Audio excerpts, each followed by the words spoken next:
día de hoy vamos a tratar sobre un tema muy interesante, el cual se hace referencia a la fisioterapia musculoesquelética.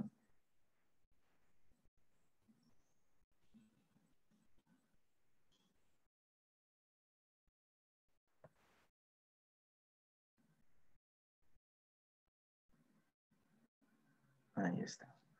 Muy bien, vamos a comenzar nosotros hablando y tomando referencia que cuando nosotros hablamos, cuando nosotros nos vamos a denominar lo que es la fisioterapia musculoesquelética, nos estamos enfocando especialmente a diferentes patologías, las cuales van a provocar una afección a nivel de lo que es el movimiento.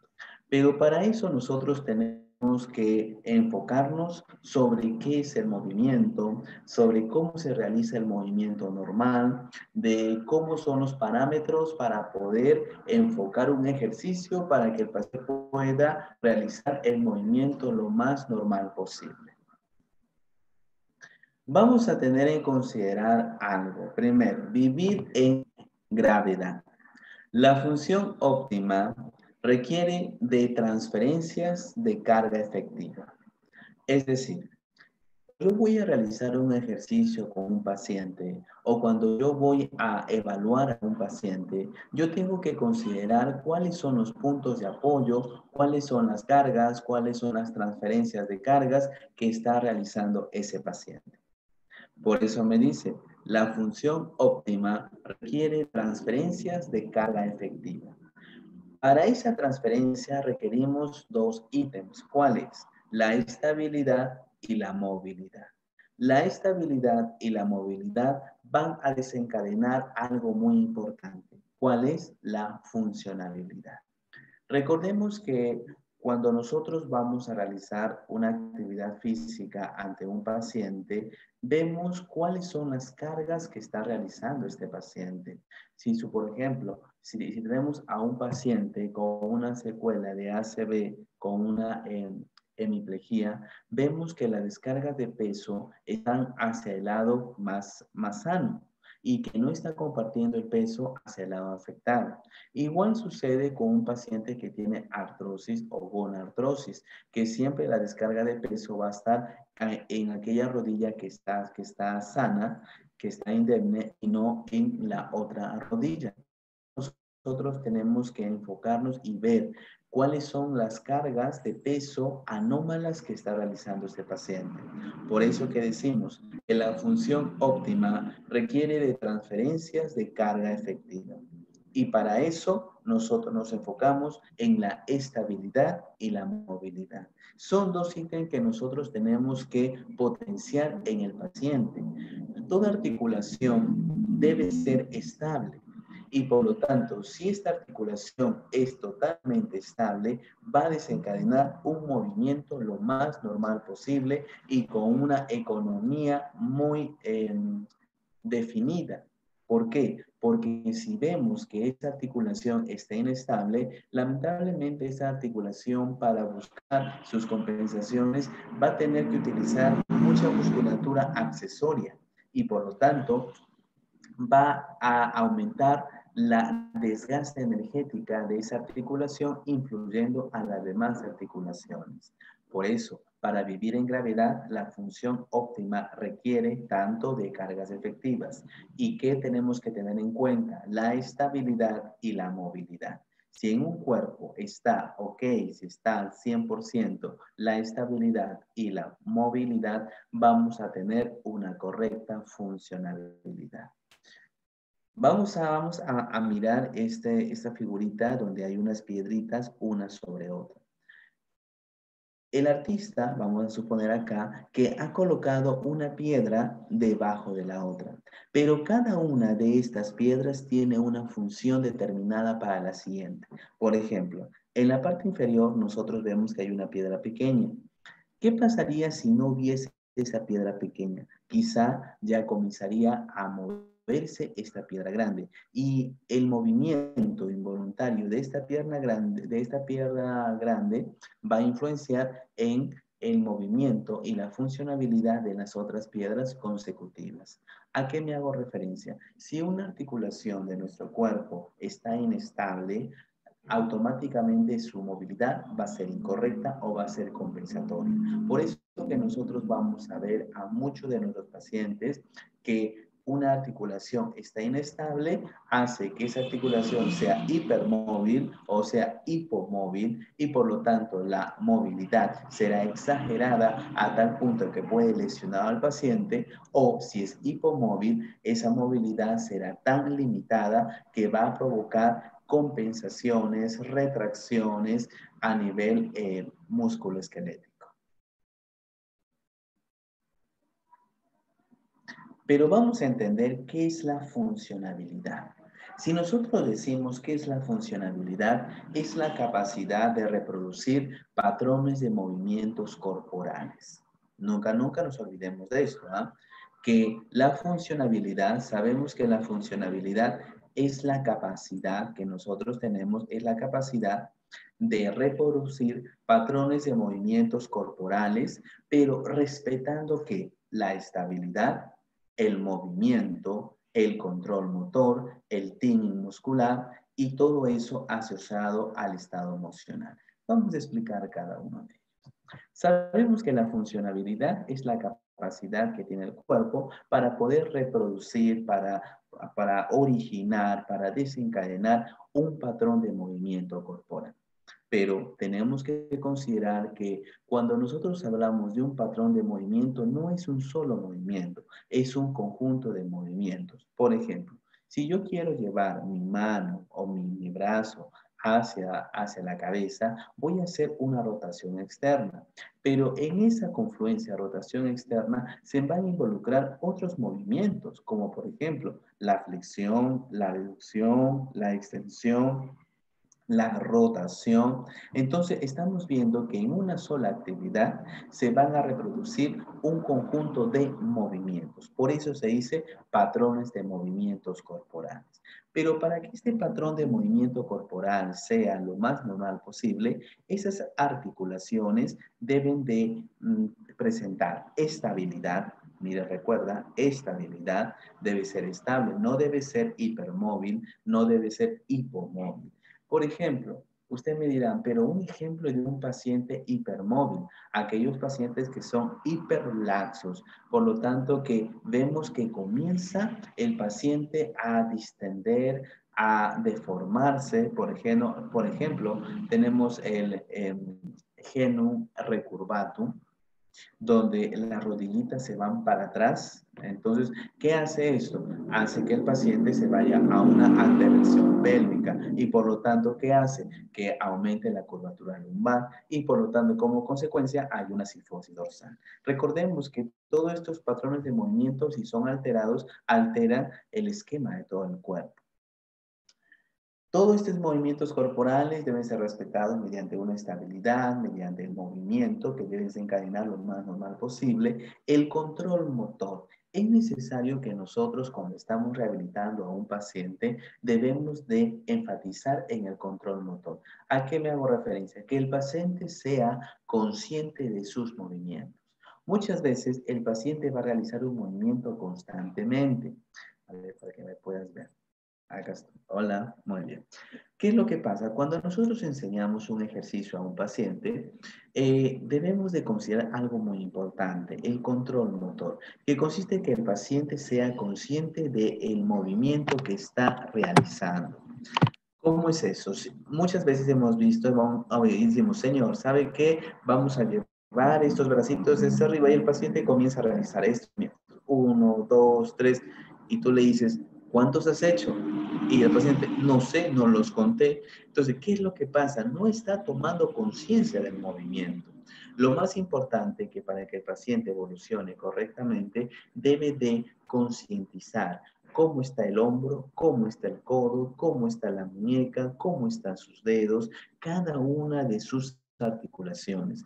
¿Por qué? Porque las articulaciones, nuestro cuerpo también nos habla y por lo tanto el control motor consiste en que el paciente pueda dominar el cuerpo. ¿Y cómo domina el cuerpo? A través de la conciencia del movimiento.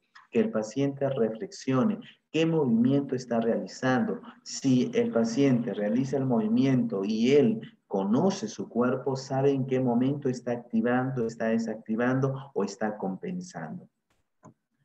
Y también el timing muscular, que es la sincronización.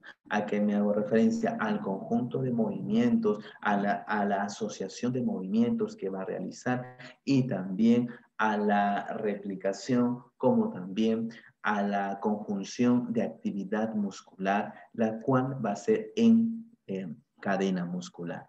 Si, por ejemplo, yo voy a activar un musculito, este activa el otro y activa el otro. Considerando algo muy importante, cuando voy a realizar un movimiento, debo ver cómo está la fascia muscular también, porque ustedes se van a recordar que antiguamente la fascia era considerada como una telita, una considerada como una estructura más que no tenía sentido o no sabían por qué. Y sin embargo, en los últimos estudios ya sabemos que la fascia es considerada como un órgano porque tiene memoria y tiene sentimiento. Entonces, vamos a ver que la fascia muchas veces es la causante de los dolores corporales que tiene este paciente. Por ejemplo, cuando hay una inflamación, cuando hay un edema, no solamente se afecta a los tejidos, sino también se afecta a la fascia. ¿Qué hace? Se va a retraer la fascia, se contrae. Y cuando tú vas a agarrar el segmento para rehabilitarlo, vamos a ver que toda la pierna está dura. ¿Qué pasó? La fascia está adherida al músculo. Y eso impide que el músculo sea flexible.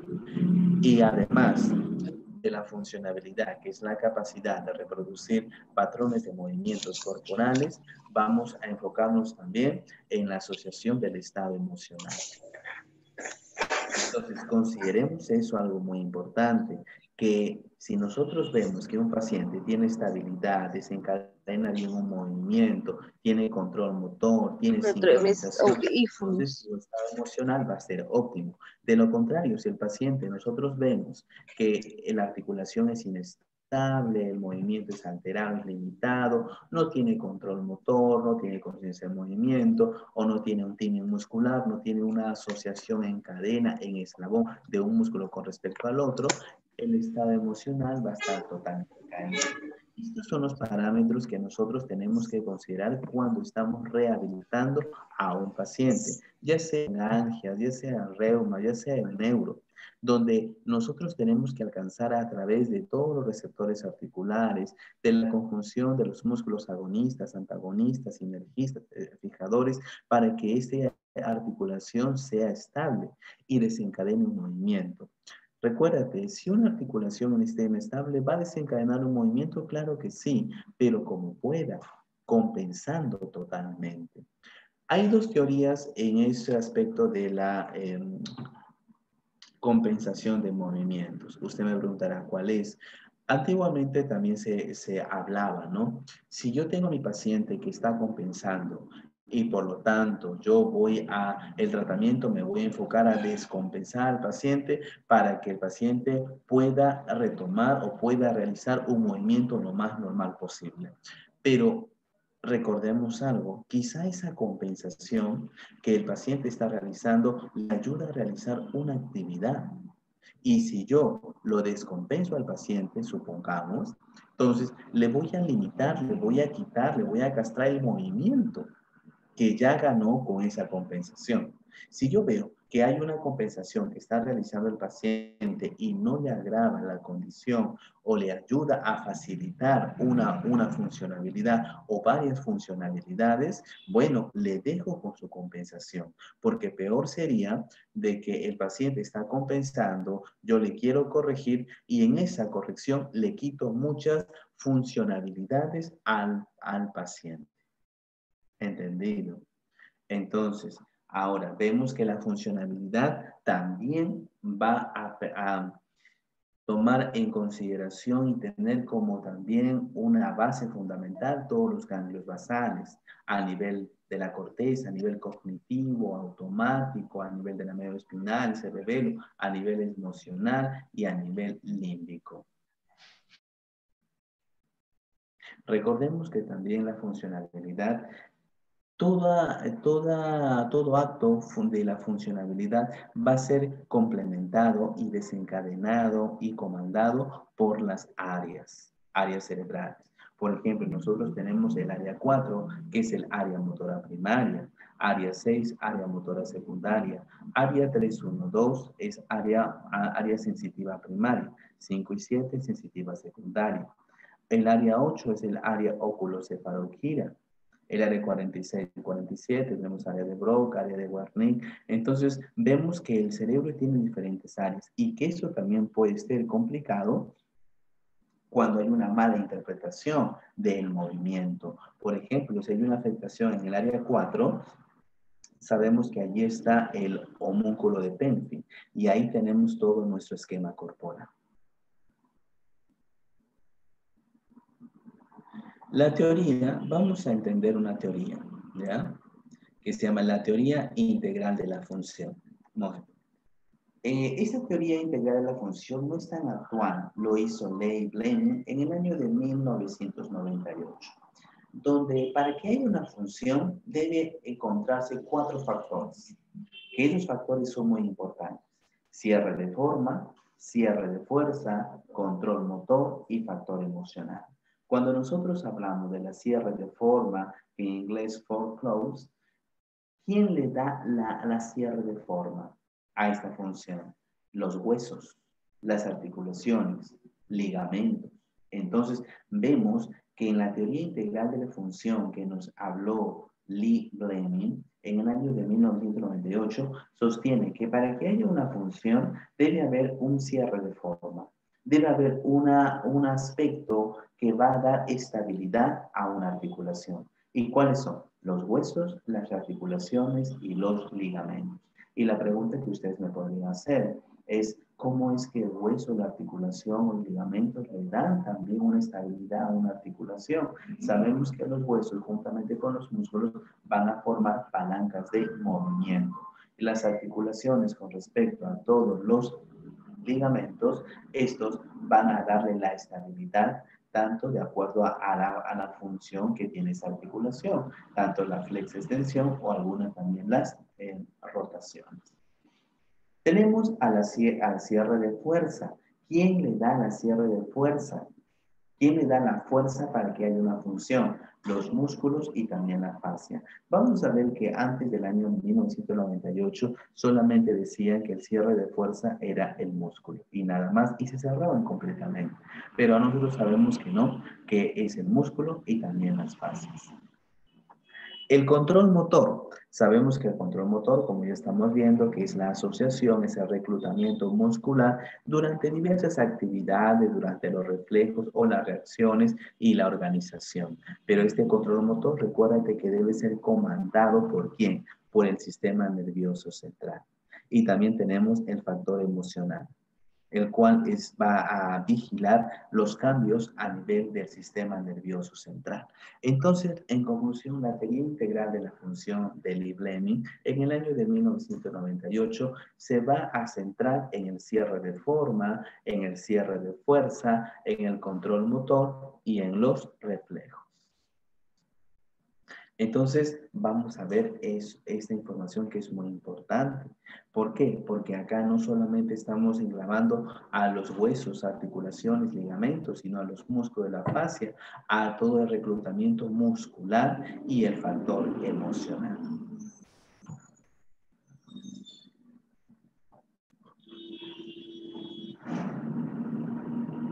Por ejemplo, hablamos del cierre de forma. El cierre de forma te da un ligamento, los huesos y las articulaciones. Este cierre de forma, por ejemplo, cuando el paciente está caminando, una paciente está caminando con sus tacones y se va a realizar un esguince. ¿Quién sufre ahí? La misma articulación, los ligamentos, los tendones, etc. Cuando hablamos de los meniscos, que sabemos que los meniscos son dos estructuras que van a dar la estabilidad, porque en alguna literatura sostiene que estos actúan como resortes. Entonces, esos meniscos son captados también y fijados por los ligamentos, el ligamento cruzado anterior, el ligamento cruzado posterior y los ligamentos colaterales. El cierre de forma, for close, es ligamento, articulación y también los huesos.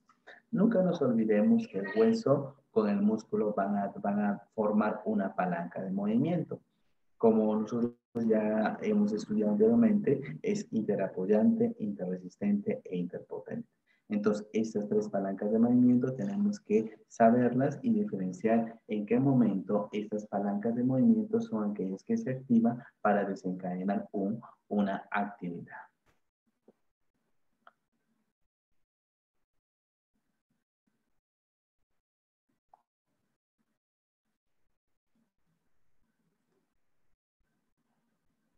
Por acá hay una pregunta, creo, me parece. Vamos a ver. Si me quieren hacer preguntas durante el... Buenas tardes, no. Me dice buenas tardes, no. No. Si tienen ustedes alguna pregunta durante la exposición, normal, ustedes me la hacen nada más, ¿ya?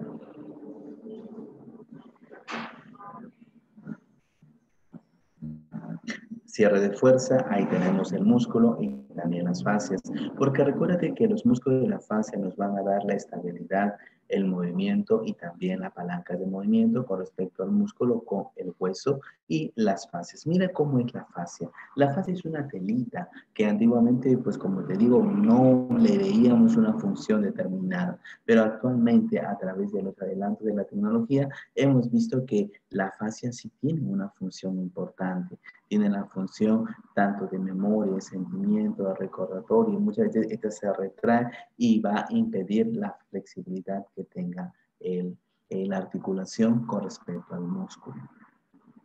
Vemos que el músculo también hay diferentes patrones de movimiento que son originados por el músculo, como por ejemplo tenemos acá al deltoides anterior, medio, posterior.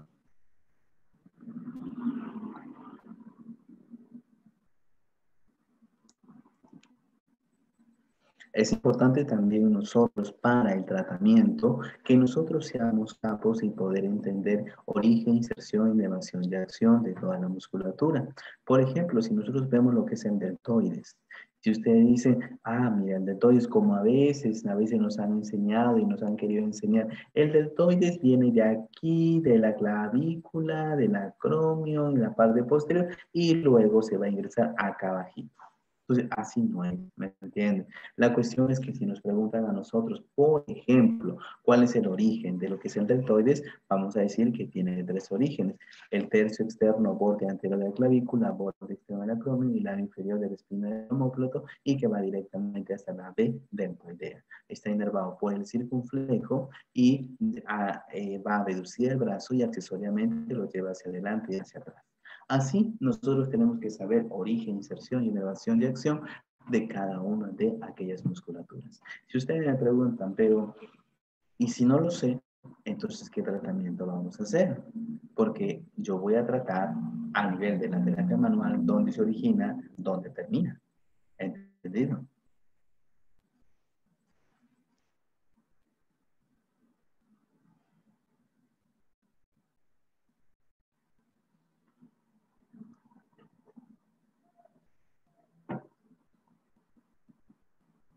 Tenemos al control motor, el timing muscular. Vamos a hablar ahí del reclutamiento muscular.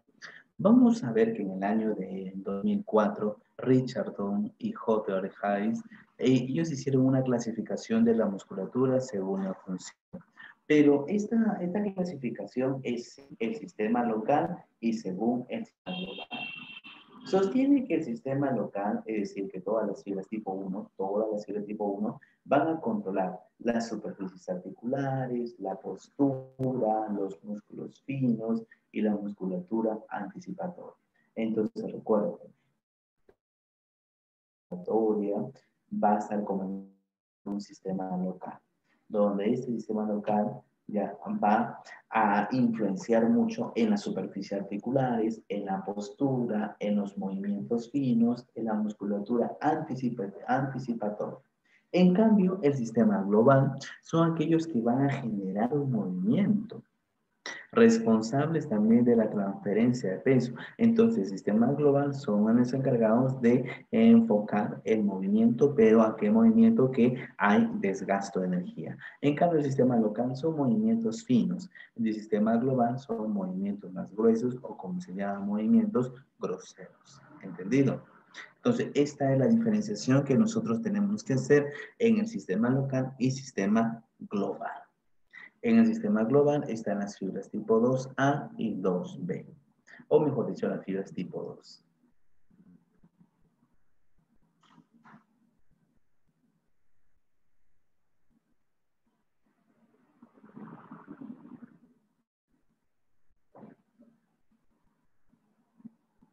Teoría del aprendizaje motor. Cuando nosotros hablamos de la teoría del aprendizaje motor, vamos a hablar y enfatizar muy bien en la musculatura tipo 1. Esta musculatura tipo 1 es aquella que se va a contraer inconscientemente entre los 5 y 100 veces más rápido que lo que se tarda en contraer de manera consciente. Sabemos que la musculatura tipo 1, como hemos visto, que son las fibras tipo 1, que son movimientos finos, participa en la musculatura anticipatoria, en la postura y en las superficies articulares.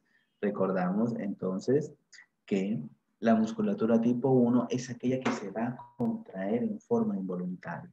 Recuérdate, en forma inconsciente entre 5 y 100 veces más rápido que considerando o tomando conciencia del movimiento. Reclutar los músculos correctos para una adecuada estabilización dependerá de las guías, así como de la elección de ejercicios. Es necesario algo. Cuando yo he tenido la experiencia de tener internos, y los internos, ellos han dicho, licenciado, ¿sabes qué? Yo quiero hacer este ejercicio, muy bien. Comenzó a hacer el ejercicio, pero sin considerar qué ejercicios había hecho ayer. ¿Por qué? Porque todo ejercicio es base para otro ejercicio. ¿Me entienden? No es que yo voy a hacer un ejercicio A y luego voy a hacer el ejercicio B, pero el ejercicio A ya no te interesa con respecto al ejercicio B. Y no es así. ¿Entendido? Entonces vamos a reclutar y vamos a asociar ya los correctos movimientos mediante una estabilización. La teoría del aprendizaje a nivel motor sugiere 4 etapas de adquisición de habilidades, pero no te vayas a olvidar que la musculatura tipo 1 es aquella que va, recuérdate, en forma inconsciente, es aquella que se contrae de 5 a 100 veces más rápido que lo que se tarda en contraer.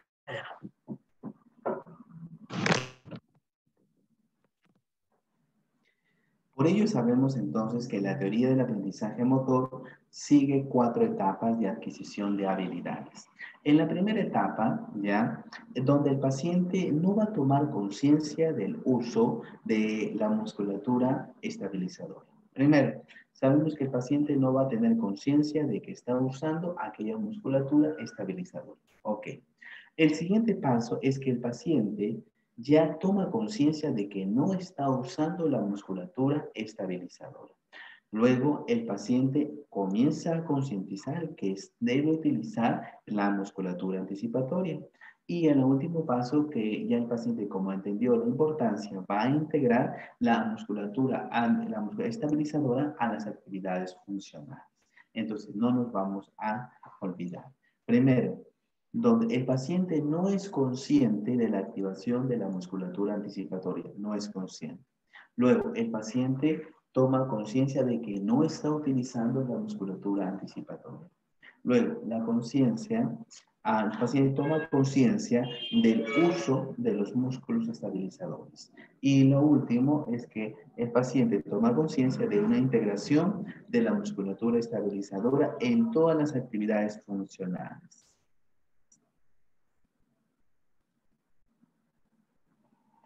¿Cuáles son los principios que vamos a considerar nosotros?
Disculpen que se había ido un poquito la pantalla. Muy bien.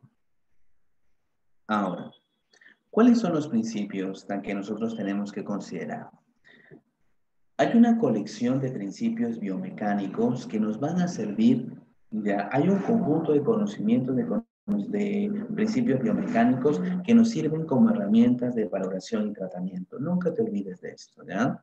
Nunca te vas a olvidar. Si yo quiero realizar un tratamiento, quiero realizar una evaluación, una valoración, debo de tener en cuenta primero el punto anatómico y el punto fisiológico y el punto patológico. Cuando una articulación, esta actúa normalmente, cuando esta articulación fisiológicamente está activa y cuando esta articulación patológicamente está afectada. Entonces, y saber valorar mediante diversos instrumentos que nosotros tenemos. Te recuerdo que todos los terapeutas manuales utilizan diversos instrumentos, pero lamentablemente muchos de ellos no están patentados, ¿no? Solamente que a través, sí, mira, a mí pues valió y a través de esos estudios también valen, pero sin embargo, pues más estudios y que sean más patentados todavía no hay y que se están patentando. Ahora, el sistema para que los pacientes aprendan y desarrollen una buena postura y su conciencia. Es importante eso también, que el paciente tiene que aprender a adoptar una buena postura. Porque ¿cuánto tiempo el paciente está con el terapeuta? ¿Cuándo el paciente está con ustedes?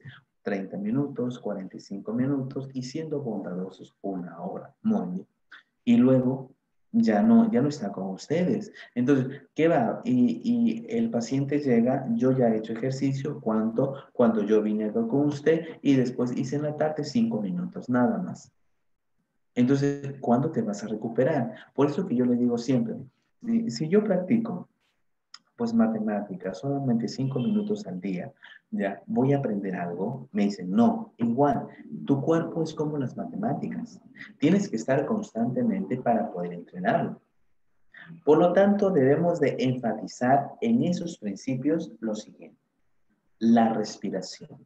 La respiración es un aspecto, es un ítem muy importante porque muchos pacientes realizan el ejercicio y cuando están realizando el ejercicio, tú les ves que están moreteados totalmente, que están hipóxicos. Entonces, ¿qué es lo que pasa? No, el paciente tiene que saber tomar aire y expulsar. Muchos de los pacientes que realizan ejercicios tienen un bajo nivel de rendimiento simplemente porque no saben respirar.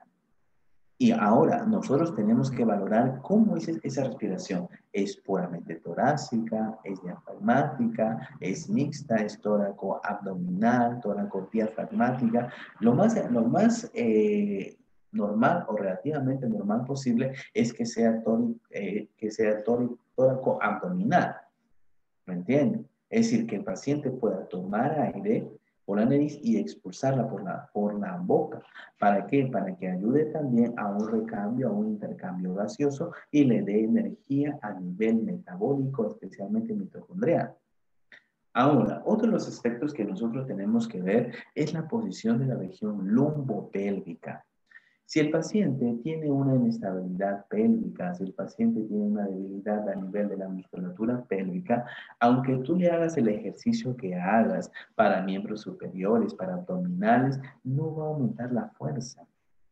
¿Por qué? Porque ¿cuáles son los músculos? Ahí te he puesto una figurita también. Los músculos del piso pélvico son elevador del ano, que son el pubo rectal, pubo oxigio, iliocoxigio y el músculo piriforme. Son músculos que van a formar como una capita, que van a formar como una maca en la parte inferior y van a tener que contraerse durante las actividades. La posición de la caja torácica también. Hay que recordar alinear esa caja torácica, evaluar, debemos enfatizar en el movimiento y en la estabilidad de la escápula, porque la escápula es una estructura ósea que esta es móvil y por lo tanto que muchas veces esta nos olvidamos de la escápula y está toda adherida y yo quiero levantar el brazo y no voy a poder, yo quiero hacer una rotación externa y no voy a poder y todo eso viene desde a nivel de la escápula. Posición y la estabilidad de la columna cervical. Es necesario también la estabilidad de la columna cervical, porque sabemos que las raíces superiores son aquellas que van a inervar a tanto los brazos como también las piernas. Pero ¿qué es lo que pasa? Que esta estabilidad de la columna cervical es muy importante porque si hay una afectación a nivel de la columna cervical, puede ser que cause mareos, vómitos, náuseas y en extremos casos convulsiones o una visión tubular. Entonces, no nos olvidemos de estos principios. Muy importante, principios biomecánicos, saber la anatomía, la fisiología y la patología.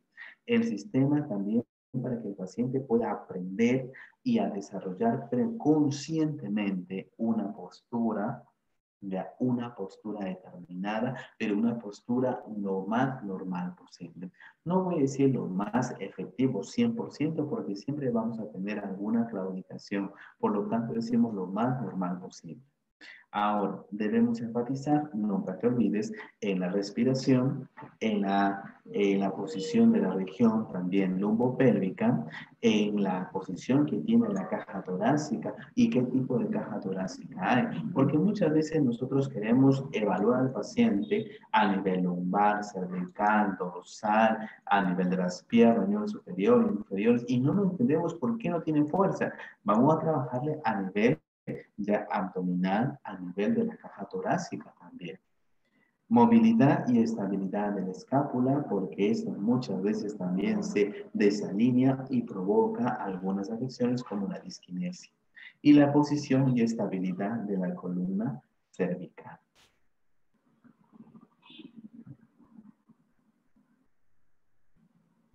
Vamos a clasificar a los movimientos, ¿ya? Para entender muy bien y para poder evaluar a un paciente, vamos a considerar que hay movimientos fisiológicos, hay movimientos accesorios y hay movimientos de manipulación. Bueno, cuando nosotros hablamos de los movimientos fisiológicos, son los movimientos tradicionales que hay, movimientos activos y movimientos pasivos, donde ustedes deben saber mucho más que yo que el movimiento activo es aquel movimiento que va a realizar el terapeuta y que el paciente lo va, recuérdate, perdón, el movimiento activo, es aquel movimiento donde el paciente lo va a realizar por sí solo, sin ninguna ayuda, pero sin embargo hay movimiento activo asistido, activo resistido. Y el movimiento pasivo es aquel movimiento donde el terapeuta va a realizar todo y el paciente especialmente es aquel, nunca te olvides, el paciente es aquel que va a dejarse realizar el movimiento.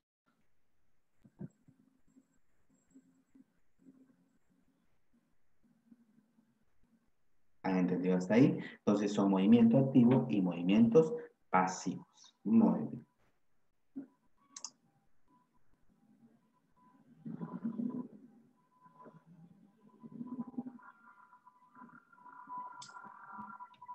Acá hay una preguntita, hay dos preguntitas me parece acá. No, silencio interesante. Muy bien. Ay, perdón. Ahora, esos movimientos fisiológicos estamos bien, que son los movimientos tradicionales que estamos realizando nosotros, y en cualquier movimiento vamos a hacer movimiento pasivo, movimiento activo y las combinaciones que hay entre ellos. Pero también hay movimientos accesorios. Son movimientos que nos van a ayudar de acuerdo al componente del juego articular. Los movimientos accesorios son aquellos movimientos que van a acompañar a todo el movimiento fisiológico, es decir, a todos los movimientos activos, a todos los movimientos pasivos.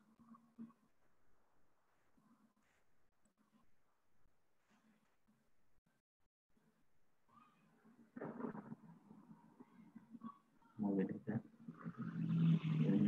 Ok, bien. Ahora, movimientos accesorios. Ahora, hay también una valoración a través de los movimientos. Por ejemplo, 0 hay una anquilosis, 1 hay una restricción considerable, hay una hipomovilidad, 2 hay una restricción leve, 3 es normal, 4 es ligero aumentado hipermovilidad, 5 aumentado considerablemente una hipermovilidad y 6 inestable. En los movimientos accesorios vas a pedir al paciente que realice cualquier movimiento. A ver, tócate en la cabeza, ráscate en la cabeza, haz una palmada, cualquier movimiento, porque el movimiento accesorio me hace referencia a combinaciones de movimientos. Y ahí nosotros vamos a graduar si el paciente tiene una limitación muy marcada, estamos hablando de una anquilosis. Si el paciente realiza el movimiento, vemos que hay unas retracciones, entonces es una hipomovilidad. Ahora, hay un término que nosotros también estamos confundiendo y que son acortamientos.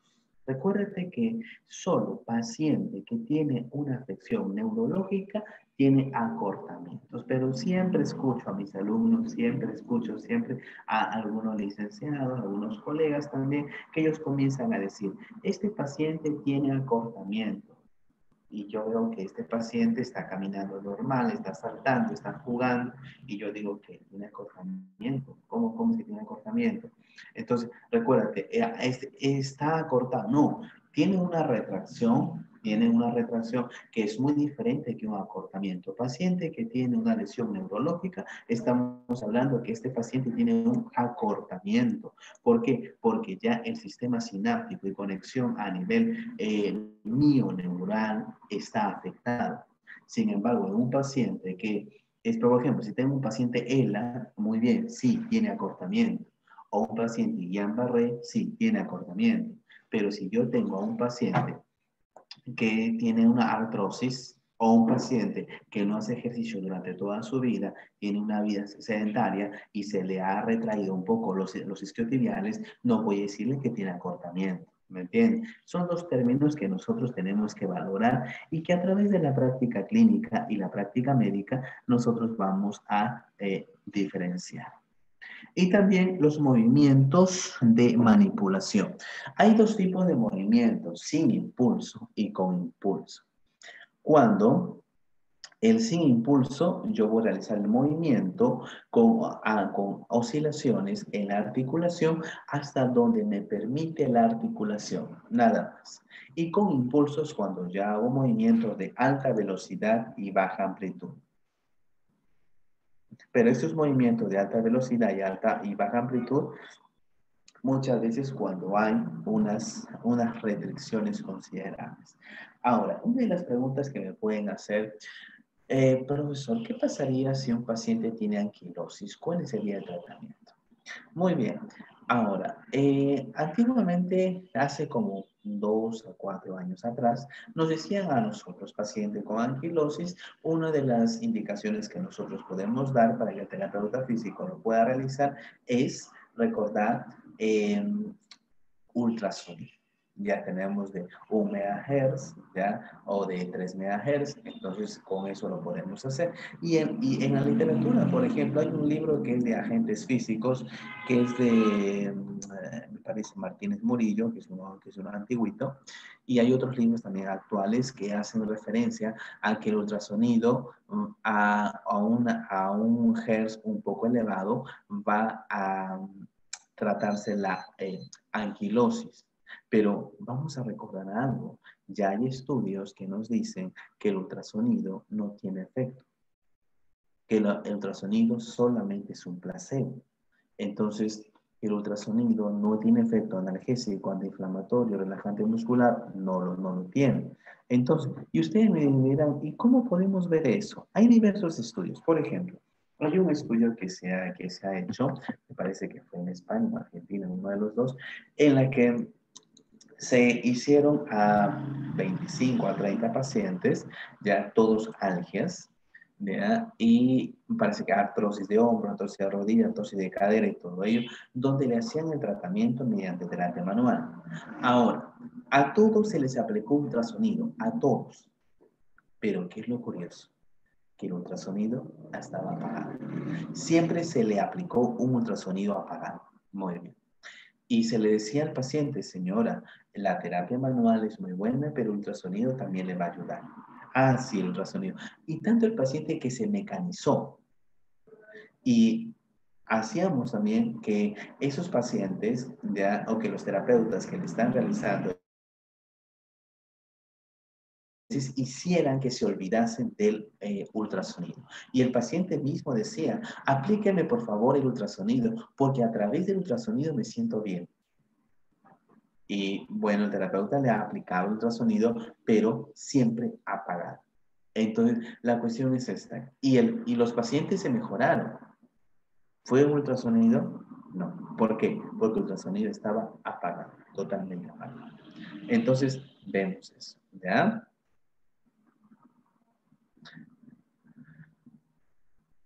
Hay una curva de elongación y tensión. En esta curva es cuando nosotros vamos a tratar para ganar un rango articular. Hay dos deformaciones, una deformación elástica y una deformación plástica. Cuando nosotros hablamos de una deformación elástica, a ver, hay una pregunta, ¿verdad?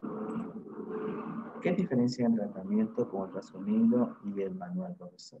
Muy bien, muy buena pregunta, Michelle. ¿Qué es lo que pasa? Cuando nosotros hablamos de un tratamiento de ultrasonido, es un agente físico. Según la literatura nos dice que el agente físico es analgésico, antiinflamatorio, relajante muscular y que muchas veces se va a utilizar cuando el paciente tiene anquilosis. Muy bien. Pero sabemos que los ultrasonidos son ondas mecánicas y que en la parte del mango tiene un cuarzo, ¿ya? Un cuarzo piezoeléctrico, el cual la onda llega, hace vibrar ese cuarzo y también tiene propiedades, ¿me entiendes? ¿Ya? Y una de las propiedades que tiene un ultrasonido y que no hay que olvidarnos es la divergencia. ¿En qué consiste? A ver, para que me miren un poquito, ya. ¿En qué consiste la divergencia? Es que la onda viene así, mira, la onda viene así y luego la onda se abre. En ese proceso que se abre la onda, se va perdiendo el efecto. Es decir, que tú pones un láser, pero el láser se va abriendo, se va abriendo, se va abriendo, abriendo. Entonces, el campo de acción se pierde. Entonces, vemos, ya. Entonces vemos que el ultrasonido, agente físico, y la terapia manual es aquella que se va a realizar mediante la deformación elástica y la deformación plástica. Son un conjunto de técnicas que vamos a utilizar donde vamos nosotros a orientarnos directamente en la articulación, haciendo compresiones, descompresiones, haciendo tracciones, haciendo rotaciones, y a través de la terapia manual nos enfocamos directamente a la articulación. ¿Entendido? Cuando nosotros vamos a rehabilitar, hay dos tipos de deformaciones, una deformación elástica y una deformación plástica.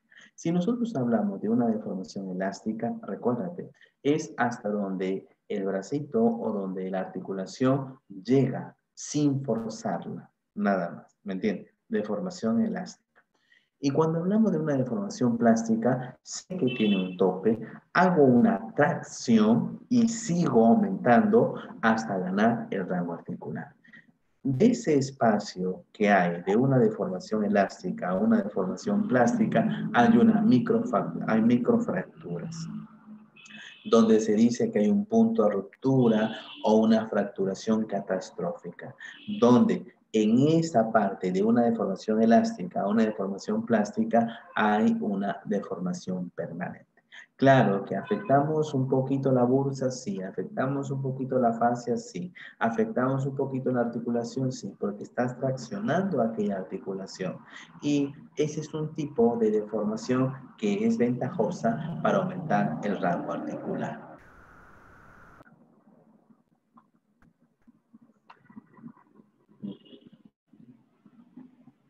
Ahora, entendamos algo importante.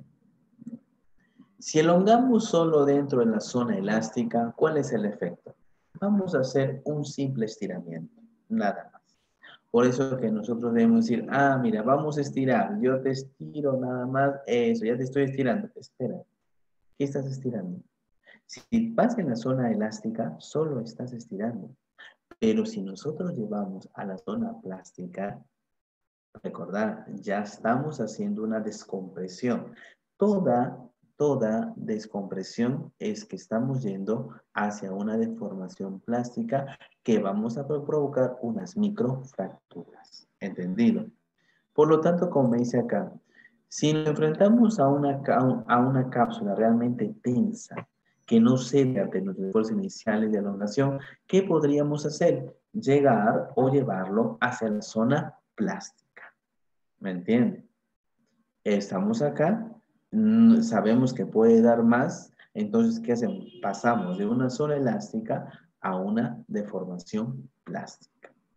Tengamos miedo, no tengan miedo, no tengan miedo. ¿Por qué? Al principio vas a ver que hay un plagio. Es decir, es como si algo se rompe, plagio. ¿Qué es lo que pasa? Estás rompiendo algunas adherencias que hay. ¿Me entiendes?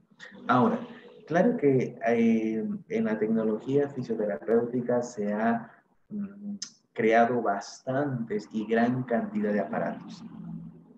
Tenemos a las ondas de choque. Muy bien, esas ondas de choque son interesantes también porque ayudan especialmente al paciente que están anquilosados, ¿no? Entonces, tú le vas a colocar esas ondas, son unos golpes directamente en la articulación y el paciente también ya puede, pues, mover. ¿Es una alternativa? Sí, es una alternativa, pero es una alternativa que agrede a la articulación. Hay que tener en cuenta que hay principios importantes también. Movimiento pasivo, un movimiento activo, pero nunca nos olvidemos algo. La estructura gobierna a la función, pero con el tiempo la función se modificará si la estructura no la dirige. Recuerda esto importante, ¿eh? La estructura, la articulación va a gobernar la función. Si esta articulación cambia, se modifica, se altera, automáticamente se altera la función. ¿Y cómo me doy cuenta que esa función se ha alterado? Con las compensaciones que hay. ¿Entienden? Si yo tengo una articulación totalmente móvil, una articulación A1, una articulación muy bien estructurada, una articulación que está sana, el movimiento me va a salir hermoso. Pero sin embargo, si tengo una articulación patológica, automáticamente el paciente va a tener un movimiento compensatorio patológico. Por eso que vamos a ver en muchos de los casos que hace el paciente. Va adolorido de la rodilla derecha, supongamos, nada más. Ahora, y después dice, no, pero es que me duele porque yo tengo artrosis en la rodilla derecha, entonces todo el peso lo estoy poniendo a la izquierda. Y después de unas semanas ya no le duele una sola rodilla, sino le duelen las dos rodillas. Y dice, ¿y por qué me duelen las dos rodillas? Ah, entonces hay que considerar eso. Hay pacientes también que a veces no le encuentro sentido, pero no sé si no tienen el sentido de su esquema corporal o qué. La cuestión me dicen, ¿sabe qué? Eh, ¿por qué? ¿Por qué me duelen las rodillas? Y cuando tú le quedas mirando, tiene un peso de 120 kilos. Entonces, pues tú le dices, oye, ¿qué pasó acá?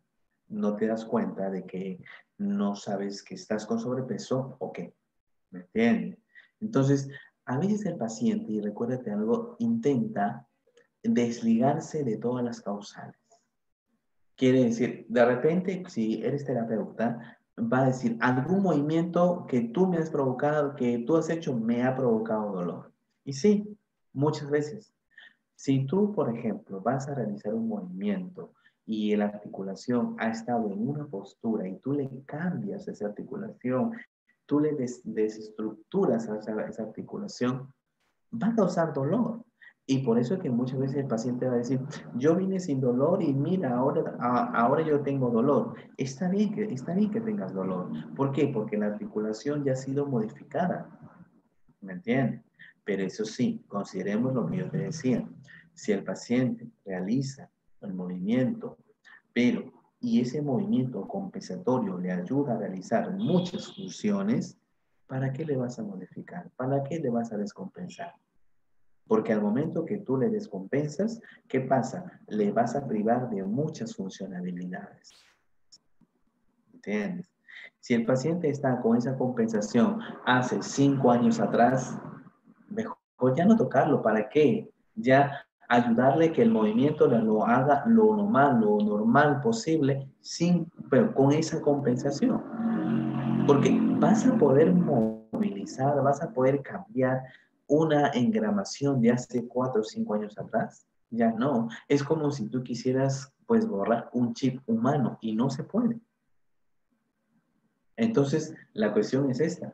Ver si el paciente viene, no, ¿sabes qué? Mi lesión inicia de 2 semanas, entonces, ya, normal, podemos ayudarte. Pero si es hace tiempo, es como pacientes que vienen, pues, hemipléjicos, con una espasticidad muy fuerte, y le preguntamos, ¿desde cuándo estás así? Desde hace 10 años. Y mi pregunta es, pues, ¿para qué vienes acá? Pues, ¿no? Si tú sabes que ya estás con un patrón y no te has interesado durante los primeros años, después de 10 años, ¿crees que te vas a curar? Pues ya no. Solamente es para darle, de repente, una calidad de vida o cierta calidad de vida. Pero pues siempre siendo sincero y diciéndoles, señor, casi usted no va a, pues, cambiar sus actividades, ¿no? Por lo tanto, recuérdate, la estructura ósea en el marco de movimiento consiste en que la estructura gobierna a la función. Nunca te olvides eso. Una estructura es aquella que va a gobernar a una función.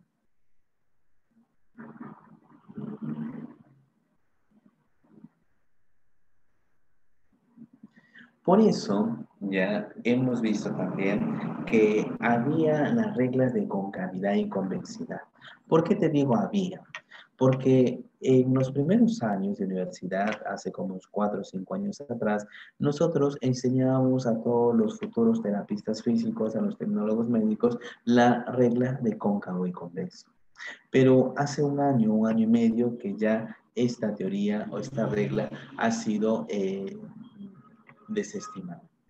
Por lo tanto, que dicen, no, es que se cumple muchas veces, pero hay articulaciones que no la van a cumplir.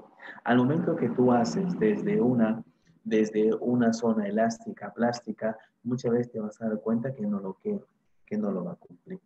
Pero, ¿qué vamos a ver? Vamos a estudiar para que ustedes tengan conocimiento de que cuál fue la normativa de la regla cóncavo y convexa. Más que todo, esta regla cóncavo y convexa lo utiliza Kaltenborn. No sé si ustedes de repente lo habrán oído, lo habrán visto, bueno, no, visto no, de repente no, porque hace mucho tiempo atrás. La cuestión de repente habrán leído y hablar sobre la regla cóncavo convexa. Si vemos esta articulación, mira, esta articulación tiene una zona, ya, que esta es cóncava. Muy bien. Y esta zona es convexa. Si es cóncava, si la articulación misma, esta es cóncava, recuérdate que van a ser en sentidos contrarios, ¿me entiendes? Entonces, eso va a ser en un sentido contrario. Sin embargo, si la articulación es convexa, recuérdate que va a ser en el mismo sentido. Nunca te olvides de eso. Cóncava, sentidos contrarios, porque vas a ver, por ejemplo, que esta de acá, la cabeza va a ir para abajo y el cuerpo va a ir para arriba para hacer por ejemplo, una flexión. ¿Ya qué pasa? La cabeza se va para abajo y el cuerpo se va hacia arriba.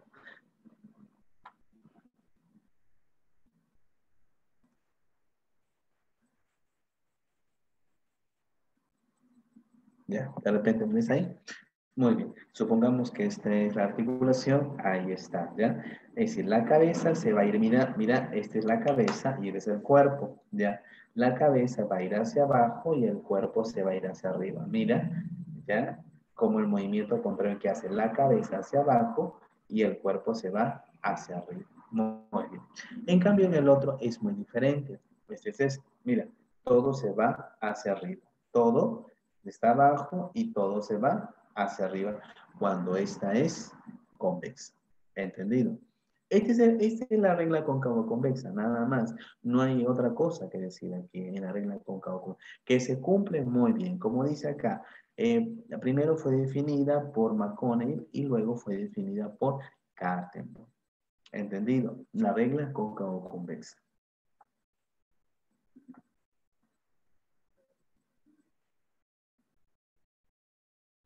Grados de distracción. Cuando nosotros vamos a encontrar y nos hablen sobre los grados de distracción, vamos a ver que nos dicen los grados de tracción, ¿ya? Nunca te olvides, grado de distracción son los grados de distracción son los grados también de tracción.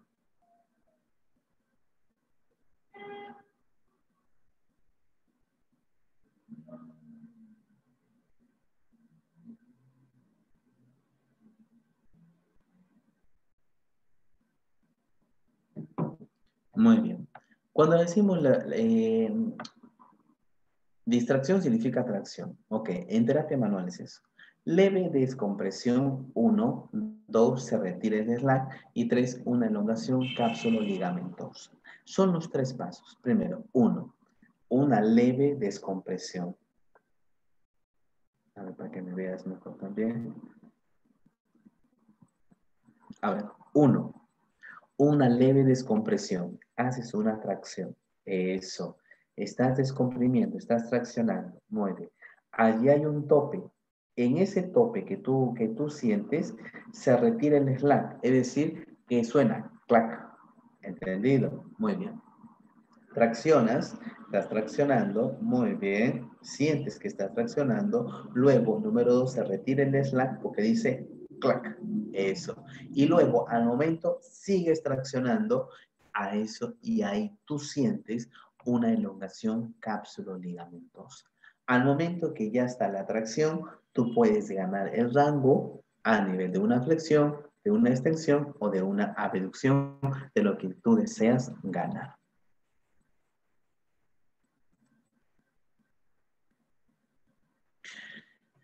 Encontremos también las etapas de condición, las etapas de rehabilitación. Muchas veces cuando nosotros realizamos un abordaje en terapia manual, es el abordaje si lo haces en forma inmediata, en minutos posteriores a la lesión. Entonces, ¿qué es lo que pasa? Vamos a darle los primeros auxilios por parte del paciente. Ok.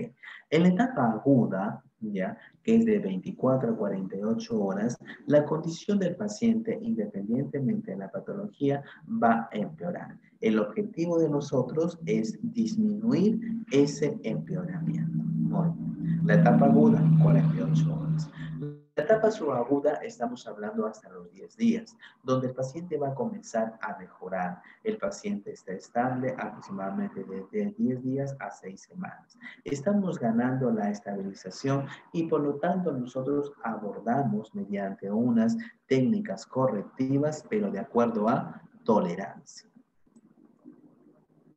Y luego, en la crónica, más de 6 semanas, hay un periodo de cicatrización y por lo tanto de adaptación.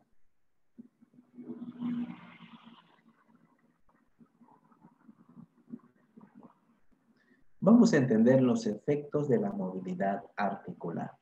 Dentro de los efectos de la movilidad articular hay efectos neurofisiológicos, efectos mecánicos y efectos psicológicos.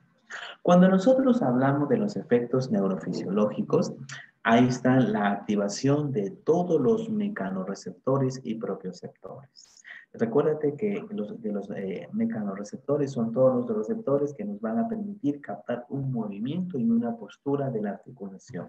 Y los propioceptores. Recuérdate que dentro de ahí tenemos a los receptores articulares, los cuales nos van a dar información de las posturas estáticas, dinámicas, aceleración, deceleración, rango articular y también dolor. Vamos a activar también a los receptores cutáneos y los receptores musculares, especialmente a los usos musculares. Y vamos a ver que los efectos neurofisiológicos nos van a dar muchas veces una nocicepción, una sensación de movimiento, la cual está alterada para que ésta se pueda corregir. Y los efectos mecánicos, vamos a ver, hay unos estiramientos, de estiramiento de las restricciones articulares, de aquello que me impide que la articulación se pueda mover. Hay ruptura de adherencias, claro que sí, por eso que se hace, recuérdate, la tracción, el slap y luego se hace la elongación. Hay unas alteraciones se alteran las relaciones posicionales, claro que sí, porque la articulación ha estado organizada, ha estado engramada en una postura determinada y nosotros vamos a entrar a violentar esa postura y corregir esa postura. Pero claro, ¿para qué? Para ganar rango articular. En los efectos mecánicos hay que disminuir, eliminar las barreras al movimiento normal. Vemos, por eso es importante la evaluación a tu paciente. Es decir, ¿por qué? ¿Qué es lo que tiene el paciente allí? Porque ya nos ha pasado a nosotros que los terapeutas comienzan a decir, no, es que, ¿sabe qué? Hemos visto nosotros a través de nuestra evaluación que el paciente tiene adherencias articulares, tiene adherencias y le comienzan a traccionar el hombro, le comienzan a estirar el hombro, a traccionar el hombro, le comienzan a hacer de todo y no mejora el paciente tiene bastante dolor. Por eso lo que siempre yo recomiendo es, primero, sacamos una resonancia al paciente. ¿Ya? Sacamos una resonancia, sacamos una ecografía del paciente. Entonces, si es hombro, por ejemplo, porque ya nos ha pasado que el paciente, a pesar de todo lo que lo hagas, no recupera. ¿Y qué es lo que pasó? Que a través de la resonancia y la ecografía salió que el paciente tenía una espina de calcio. Y una espina no, él tenía un señor espina de calcio así gigante, grandote y así gigante. Entonces, eso es lo que le buscaba especialmente. Ahora, sabemos si el paciente tiene una tendinosis a nivel de supraespinoso. Entonces, ¿qué vamos a entender ahí? Viendo también, y vamos a sacarnos de la mente especialmente esto, que una tendinosis muchas veces se da por un aspecto articular. ¿Por qué? Porque sabemos que el tendón del supraespinoso está debajo del acromio y según de acuerdo a la teoría del doctor Neer, nos dice que el acromio tiene tres foros. Uno que es plano, uno que es gancho, otro que es curvo. Pero ¿qué pasa? Muchas veces no es plano, es en gancho y es en curvo. Y constantemente, de acuerdo a las actividades que realiza el paciente, este se agrava. Olvidémonos también de que diga, paciente que tiene una tendinopatía es porque tiene constantemente las actividades, ha forzado esta actividad. Espera, el paciente puede haber forzado la actividad y tiene un acromio, un plano y nunca tiene tendinosis. ¿Cuál es la causa principal de eso? Recuérdate, la causa es la forma del acromio. ¿Me entiendes? Esa es la causa principal. Y que haya incrementado las actividades, muy bien. Pero ¿cuál es la causa principal? Es la forma del acromio.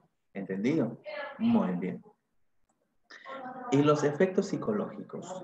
Y los efectos psicológicos tenemos en la confianza que a través de que el paciente va a verse que mejora potencialmente. Confianza ganada a través de la mejoría. Tiene efectos positivos del efecto manual y respuesta a los sonidos articulares. El paciente va a sentir que hace clac, clac, clac. Y el paciente, sí, se está mejorando. Muy bien, se está mejorando el paciente. Indicaciones. Vamos a ver sobre las indicaciones para la movilidad articular. Si yo quiero mejorar los movimientos accesorios fisiológicos, recuérdate, quiero mejorar todos los movimientos accesorios fisiológicos. Quiero aliviar la sintomatología. Recuérdate algo. Paciente que tiene artrosis y tiene un desgaste ya un 60-70% de lo que es de lo que es el cartílago articular a nivel de las rodillas, por ejemplo, que tenga una gonartrosis. Entonces, y el paciente no tiene dinero para hacerse infiltración, o no tiene para una prótesis, no tiene para nada. Entonces, ¿qué? ¿El paciente no va a caminar? No. Podemos rehabilitarle a través del ejercicio. ¿Qué es lo que pasa? ¿Qué es lo que pasa? Nosotros podemos ayudar al paciente a que contraiga fuerte los cuádriceps. ¿Por qué? Sabes que el cuádriceps es el que va a bordear la rótula y va a ir hasta la tuberosidad de la tibia. Y por eso fortalecemos fuerte ese cuádriceps y vas a ver que el dolor baja. Mejorar la función motora a través de la reducción del dolor.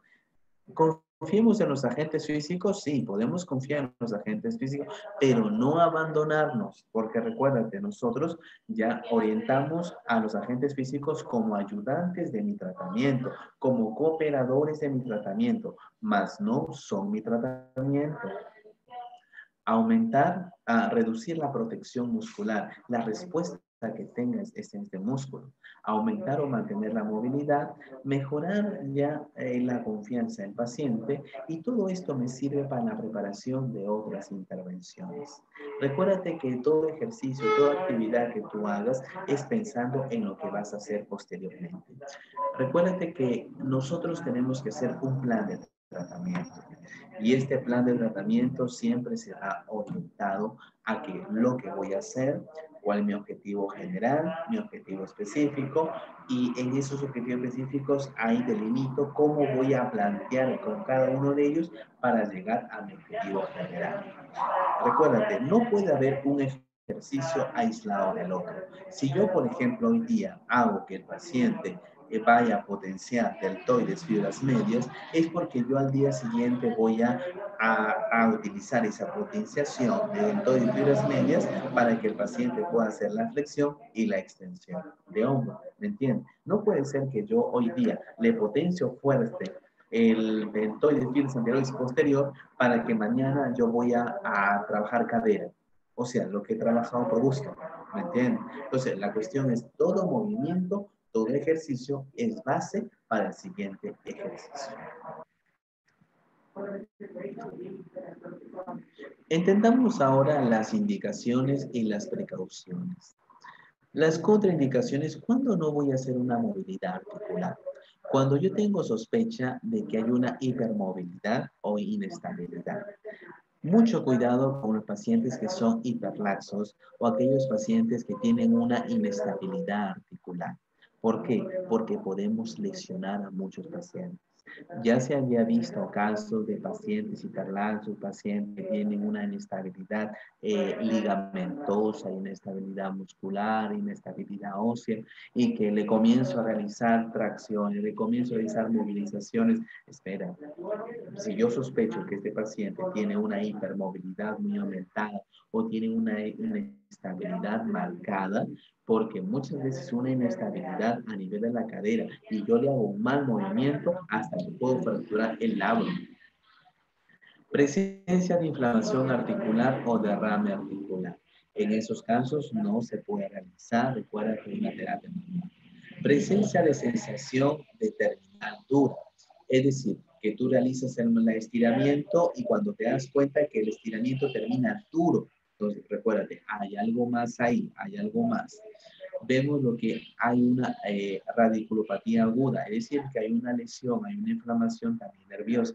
Ahí podemos traccionar para liberar el nervio, sí, más otra cuestión también.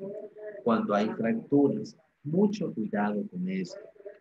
Mucho cuidado con las fracturas. ¿Por qué? ¿Por qué con las fracturas? Hay muchos pacientes que llegan al servicio y tú les sacas una placa radiográfica y le duelen mucho las piernas, le duelen los brazos y no sabes por qué.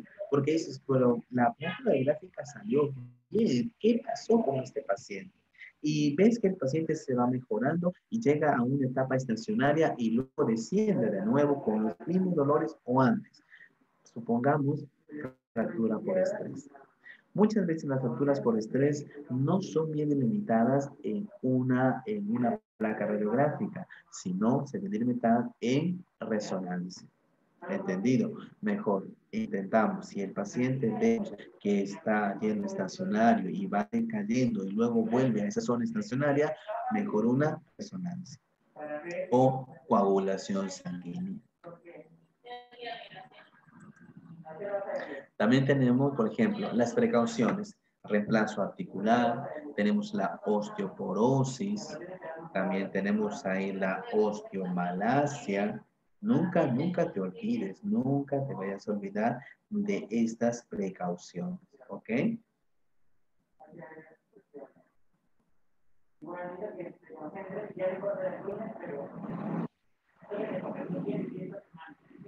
Donde sabemos que la osteomalacia ya es el reblandecimiento de los huesos y se presenta a menudo debido a que hay una falta de vitamina D, la cual ayuda a absorber el calcio. Recuérdate que el cuerpo necesita el calcio para mantener la fuerza y también la dureza del hueso. Porque sabemos que el hueso tiene 1/3 de oseína, 2/3 de sales de calcio, fosfato y carbonato de calcio. Entonces, recuérdate que cuando hablamos de osteomalacia es cuando el hueso se va a reblandecer y por lo tanto, si se reblandece es por una falta de vitamina D. Ahora, según nos dicen los estudios, la vitamina D, esta es un fijador de calcio. Por eso, si tomas calcio, o un pariente o un paciente toma calcio, que tome también con vitamina D. Antiguamente creo que existía calcibone D o calcio con vitamina D y todo eso. Es muy correcto. Ahora, traumatismo reciente, por ejemplo, un TEC también, porque cuando tú le hagas un tratamiento, tú tienes que ver la respuesta que tenga el paciente. Barreras del lenguaje y uso de corticoides. Etapa o nivel de reactividad. Cuando hablamos nosotros de las etapa o nivel de reactividad, entonces estamos considerando diferentes causales ahí.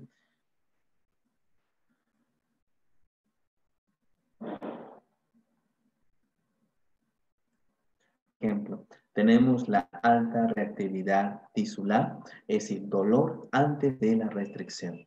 Moderada reactividad tisular, cuando el paciente vemos que tiene dolor con la restricción. Y baja reactividad es que el paciente presenta restricción, pero sin embargo no hay dolor. ¿Entendido? Y cuando vemos etapa o nivel de reactividad, ahora especialmente en el sujeto o en la persona o en el paciente, vemos algo importante, que una alta reactividad del sujeto, que el paciente no puede realizar la actividad porque tiene bastante dolor, tiene bastantes molestias. Cuando hay una reactividad moderada, el paciente puede realizar la actividad, pero tú notas que le duele.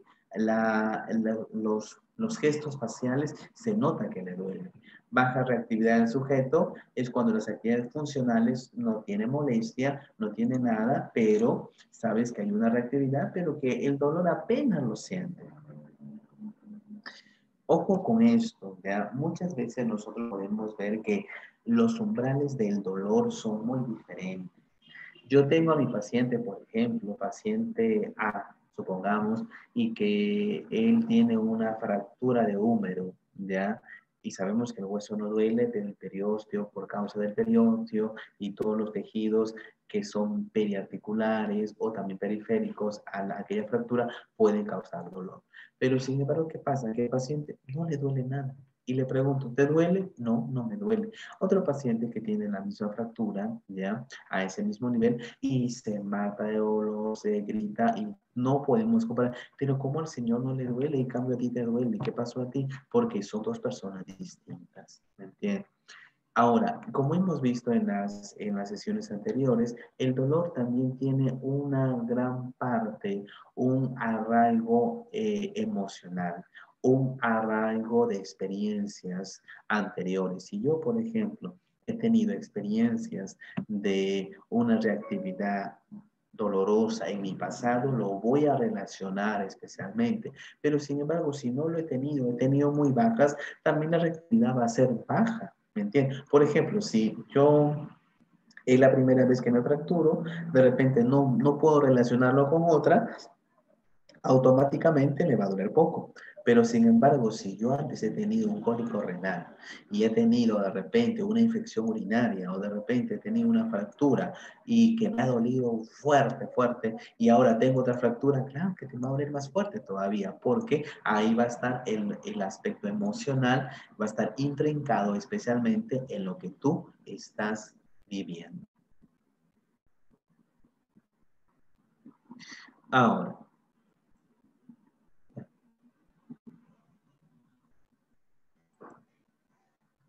vamos a considerarlo, ya está. Paciente con dolor mecánico. Vamos a considerar esto, que el paciente con dolor mecánico. Hay tres partes. Paciente requiere consulta, ¿ya? Paciente requiere un tratamiento o paciente requiere lo que es una referencia. Consideremos identificar las tres R's acá, ¿ok? Ahora, ¿cuáles son las tres R's? Signo reproducible, régimen de origen del dolor y nivel de la reactividad. Estas tres R's me van a dar nociones y me van a ayudar a tener en consideración si este es un síndrome de hipomovilidad o si es un síndrome de inestabilidad. Un signo reproducible, que el dolor se pueda reproducir otra vez, que yo le causo dolor al paciente para ver dónde es el origen, por eso decimos región de origen, cómo es el dolor, cuáles son las manifestaciones accesorias o anexas que tiene este dolor y el nivel de la reactividad del sujeto, si es alta, si es moderada o si es baja. Y de acuerdo a eso, a las tres R's, yo voy a ver un síndrome de hipomovilidad o un síndrome de inestabilidad, porque lo cual los dos son un tratamiento muy distinto, pero muchas veces se combinan, porque he visto tratamientos también que se dan y dice paciente con síndrome de hipomovilidad y le hago un tratamiento de estabilización. Recordar algo. Mira, si hay hipomovilidad, significa que hay falta de movilidad, es decir, que esa articulación está súper estable. Entonces, yo le debo de inestabilidad, de dar una inestabilidad a esa articulación para que me permita mover. O tengo síndrome de inestabilidad y yo trabajo movilización. Oye, pero si tiene inestabilidad significa que se mueve completamente. Entonces, ¿qué le tengo que dar? Estabilidad. Entonces, no te olvides, síndrome de hipomovilidad, voy a comenzar a trabajar movilización. Síndrome de inestabilidad, voy a trabajar la estabilización. Y la pregunta que ustedes me pueden hacer, ¿cómo trabajo, profesor? ¿Cómo trabajo la hipomovilidad? ¿Cómo trabajo la inestabilidad? Recuérdate, vamos a trabajarla muchas veces con cadena cerrada o con cadena abierta. Nada más. Puedes crear ejercicios, todos los que tú quieras lo puedes crear, pero siempre respetando cadena cerrada y cadena abierta. ¿Entendido? Entonces, puedes crearte gran cantidad de ejercicios habidos y por haber, que puedes realizar hasta que el paciente pueda ponerse de cabeza, pero teniendo considerando una cadena cerrada y una cadena abierta. Hay muchos casos que se ha visto también que yo quiero tratar un síndrome de hipomovilidad y por lo tanto tengo que buscar principalmente, ¿no?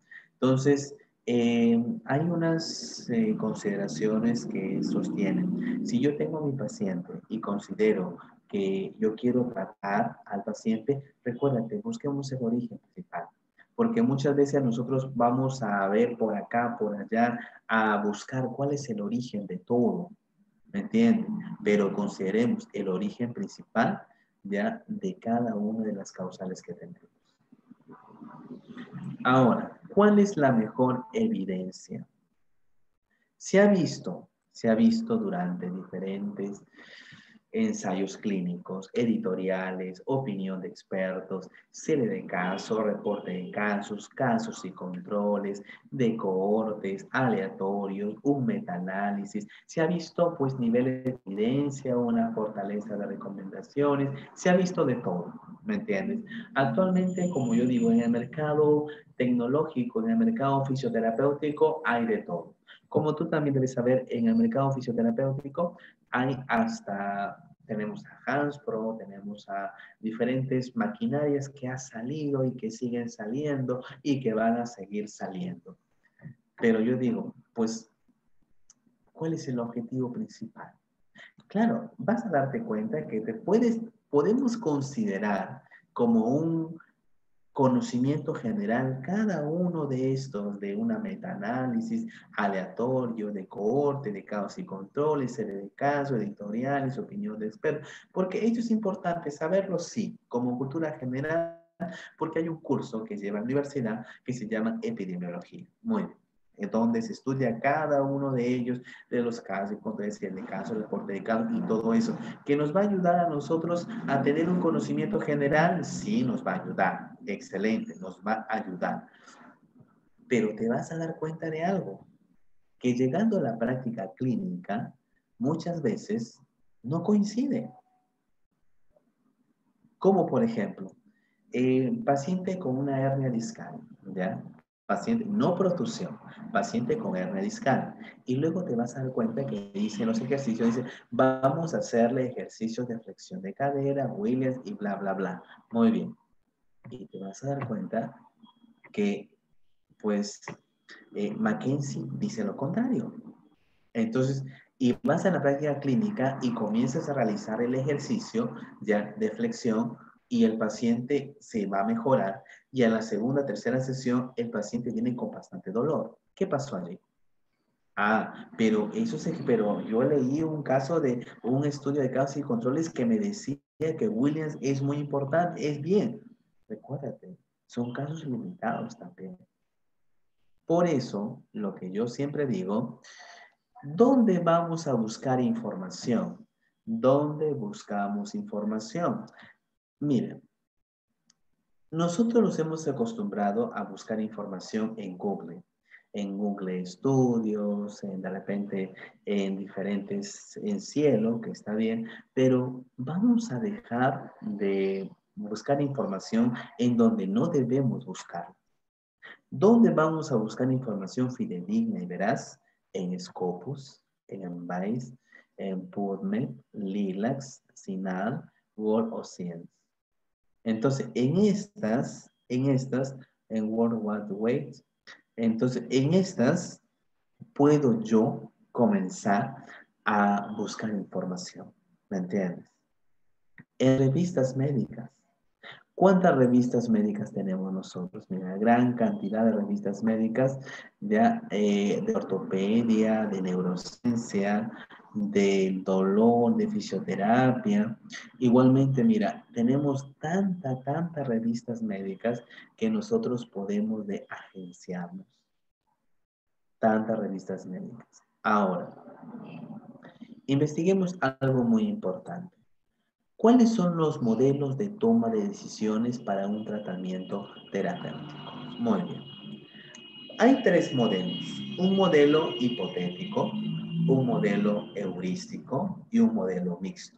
Cuando nosotros hablamos de un modelo hipotético deductivo, voy a desarrollar una hipótesis como siempre nosotros hacemos, ¿no? Y a través de los exámenes de laboratorio, a través de las valoraciones, los exámenes, voy a refutar o voy a aceptar esta hipótesis que yo puedo tener. ¿Un modelo hipotético deductivo implica el desarrollo de una hipótesis? Claro que sí. El modelo heurístico. Voy a reconocer en el paciente patrones, ¿ya? Patrones anormales de movimiento y también la capacidad de agrupar gran cantidad de hallazgos útiles en grupo determinado. Acá me parece que hay una pregunta, vamos a ver. Ah, gracias. Entonces, dice, modelo heurístico implica en reconocer los patrones y la capacidad de agrupar todo lo que has encontrado en grupos determinados, heurístico. Y modelo mixto me hace referencia a que voy a combinar el modelo hipotético y el modelo heurístico. Ahora, entendiendo, vamos a entender un poco más la disfunción mecánica.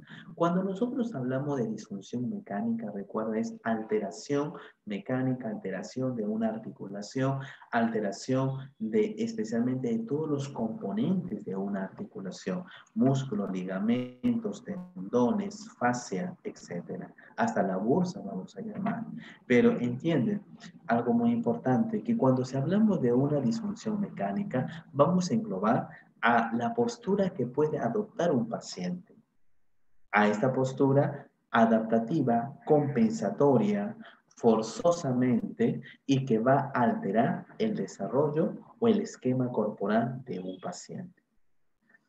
Recuérdate una cosa, la evidencia indica que el ejercicio físico es efectivo, algunas veces más efectivo que el farmacológico.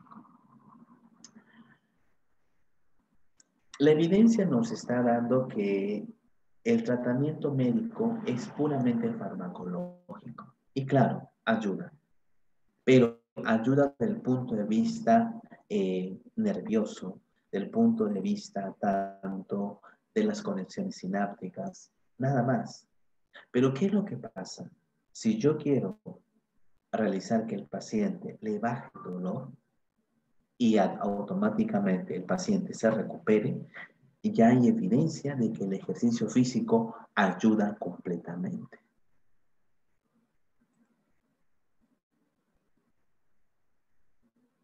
¿Entendido? Entonces, la evidencia indica eso, que el ejercicio físico ayuda completamente a un tratamiento farmacológico.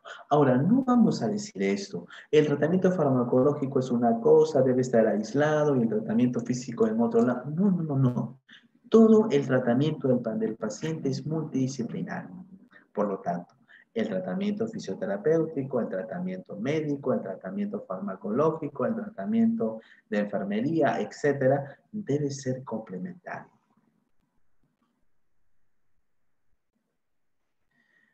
Hay diversos estudios, como por ejemplo dice la terapéutica, el ejercicio terapéutico en fisioterapia es beneficioso en la práctica clínica.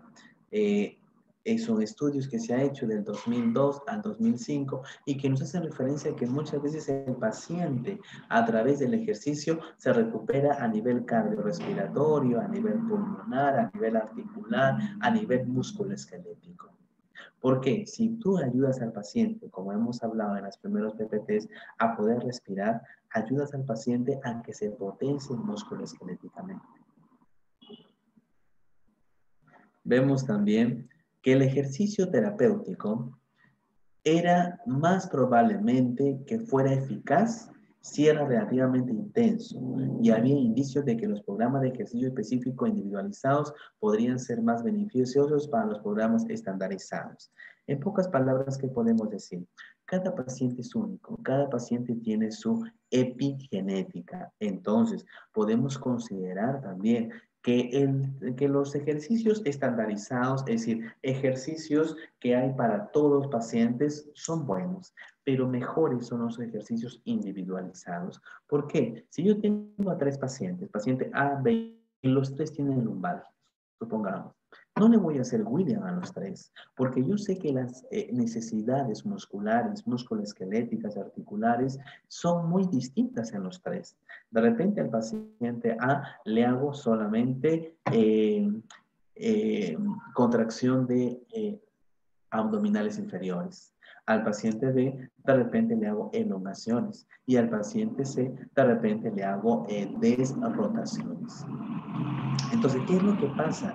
Que nosotros nos hemos acostumbrado, sí, señora William, vamos a flexionar una, vamos a flexionar la otra, vamos a flexionar las dos, muy bien, vamos a girar acá, vamos a girar allá.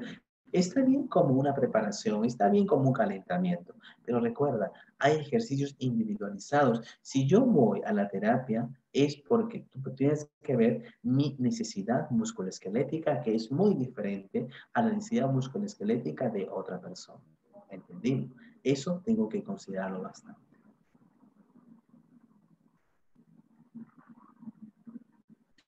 Por ejemplo, acá vamos a ver, en la observación que podemos ver, voy a bajar esto, de repente alguien está, no, acá ya está, eso. En la observación fisioterapéutica que nosotros podemos ver es esto. Por ejemplo, mira, muchas veces vamos a ver a los pacientes así, cómo están las clavículas, cómo está el hombro. Comúnmente, el muñón del hombro debe estar centrado. Entonces, pero muchas veces no está así. Esto está en una antepulsión de hombro. Ahora, recordemos, ¿está en una antepulsión de hombro o está en un descenso con antepulsión? Es muy distinto. Si está en una antepulsión pura, el pectoral mayor, pero si está en un descenso con antepulsión, el pectoral menor. Mira cómo están las clavículas acá. Una clavícula curvica derecha está más elevada con respecto a la clavícula izquierda. Ahora, en la parte posterior, vamos a dejarnos totalmente de pensar, mira el paciente, mira cómo está estos omóplatos, mira, hay una disquinesia. Recuérdate que la disquinesia solo se ve a través del movimiento. La inestabilidad articular solamente de las escápulas solo se va a ver a través del movimiento. Voy a decir, estas son pacientes tiene una disquinesia, es decir, que a través del movimiento yo veo que las escápulas estas se vuelven aladas. El ángulo del talle, mira que es la distancia que hay entre el tronco con respecto al miembro superior. Tenemos acá, por ejemplo, ya, cómo está esta escápula. Mira, está un poco desnivelada esta escápula, mira, eso, está un poco rotada, por eso que ves que este hombro está más descendido. Vemos acá también, mira que la jovencita tiene un corrector y está totalmente alineada esta escápula. Posibles desbalances musculares causados por posturas alternas. Este Handa que lo dio en el año de 1994, que hasta ahora lo estamos utilizando. Si nosotros vemos que el paciente tiene el cuello, el hombro en línea recta y una elevación de los hombros, entonces, ¿dónde hay una tensión muscular? En el elevador de la escápula y el trapecio fibras superiores. Mira, muchos pacientes vienen con esta postura. Si el paciente tiene una prominencia del pectoral mayor y una protracción, es decir, llevado hacia adelante de los hombros y una ligera rotación medial de los hombros, es decir, hacia adentro. ¿Quién está ahí? Los músculos pectorales. Ojo que no te dice que los hombros están descendidos y en antepulsión. Allí es pectoral menor. Prominencia de inserción del con, es decir, el esternocleidomastoideo, y postura de la cabeza anterior, es decir, en antepulsión. ¿Quién está jalando ahí? El esternocleidomastoideo. Nosotros tenemos escápula alada, muy bien. ¿Quién está débil? Serrato anterior. Aplanamiento o hundimiento del espacio interescapular. ¿Quién está débil? Los romboides y el trapecio, fibras medias. Tengo que fortalecerlo, tengo que trabajarlo. Posición también de la cabeza anterior. Recuérdate, ahí tenemos los flexores profundos del cuello. Entonces, mira, estas posturas que tenemos muchas veces en nuestro cuerpo y que no nos damos cuenta. Lo peor es que nosotros estamos deformados y no nos damos cuenta de que estamos deformados. Entonces, eso es lo peor que puede haber. Cuando nosotros vamos a hacer la entrevista a un paciente, nunca te olvides de algo importante, ¿ya? Primero, vamos a anotar los síntomas actuales. ¿Qué es lo que le duele actualmente? Porque el paciente puede decir, ¿sabe qué? Yo hace tiempo, yo tuve el dolor. No, esperen, comencemos de ahora, ¿ya? De ahora en la actualidad y luego hacemos una regresión, ¿ya? Primero, ¿qué es lo que te duele actualmente? Y luego me cuentas todo lo anterior. Muy bien. Ahora, áreas relevantes de la región para ser examinado. ¿Dónde te duele? Me duele en la parte lumbar, pero también se irradia al hombro. Examina. Calidad del dolor. ¿Cómo es el dolor? ¿Es punzante, lacerante, quemante, corriente eléctrica? ¿Qué intensidad tiene ese dolor? ¿Cuál es la profundidad que tiene ese dolor? ¿Cómo es la sensación? ¿Es anormal? ¿Es incómoda? ¿Cómo son esos síntomas? ¿Son constantes? ¿Son intermitentes? ¿Cómo es la relación de esos? ¿Cuándo es que se agravan? ¿Cuándo se alivian? Cuando tú te echas en supino, en prono, lateral o estás parado. o tiene síntomas, los síntomas solo son matutinos en la mañana o solamente en la tarde o cuando tú anocheces, o cómo es la función, en qué ha alterado esta función, cuál es la etapa de condicionamiento, cómo están has perdido peso, ves si tiene artritis reumatoidea, hay una farmacología o de repente por ahí también ves algún aspecto neurológico, mareos o de repente también podemos ver por ahí algún aspecto psiquiátrico.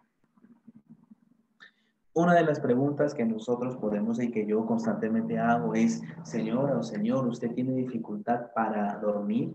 ¿Qué posición es más confortable? ¿Qué posición es más cómoda para usted? Y que disminuye o se va el dolor.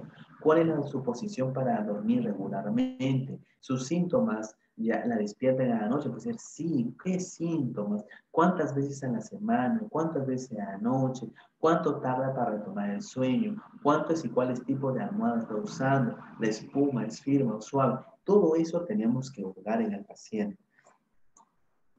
Porque muchas veces el paciente viene con una alteración, es postural.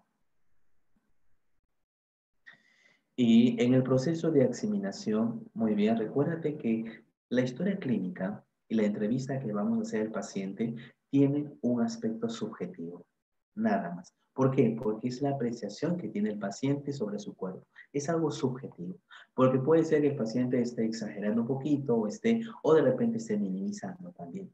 ¿En dónde va a ser la parte de la examinación objetiva? En la observación, en la movilidad, en la función muscular. Por ejemplo, les puede sacar el test del MRC, función neurológica.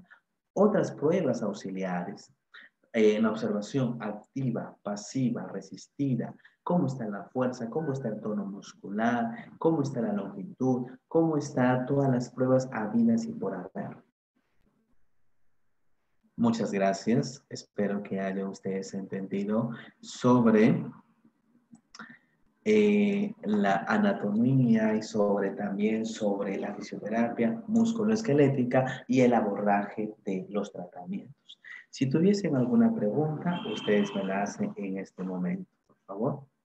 Espero sus preguntas, ya pueden escribir al chat o de repente, si tienen un audio, lo pueden realizar también ustedes. Espero sus preguntitas.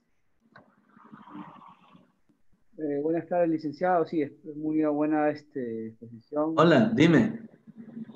Buena enseñanza, muy buena exposición, profesores. Así que agradezco por esta oportunidad. Muy buena exposición. Gracias, Michael, gracias.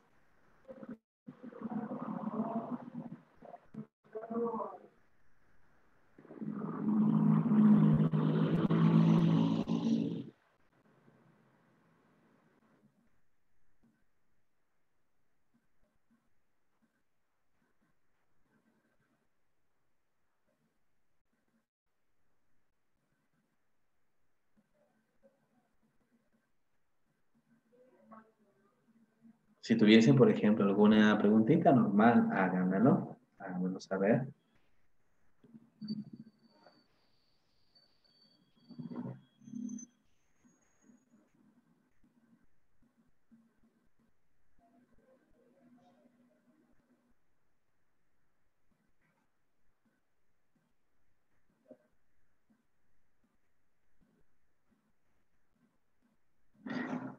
Muy bien, jovencitos. Espero que todo haya ido bien. Y el próximo sábado también va a haber alguna de otras exposiciones y que ya les vamos a estar avisando. ¿Ok? Muy bien. Gracias por su participación, gracias por todo y cuídense mucho. Hasta el próximo sábado, Dios mediante. Hay una aclaración, espérenme, acá. Gracias, licenciado. Ok, gracias a cada uno de ustedes. Ok.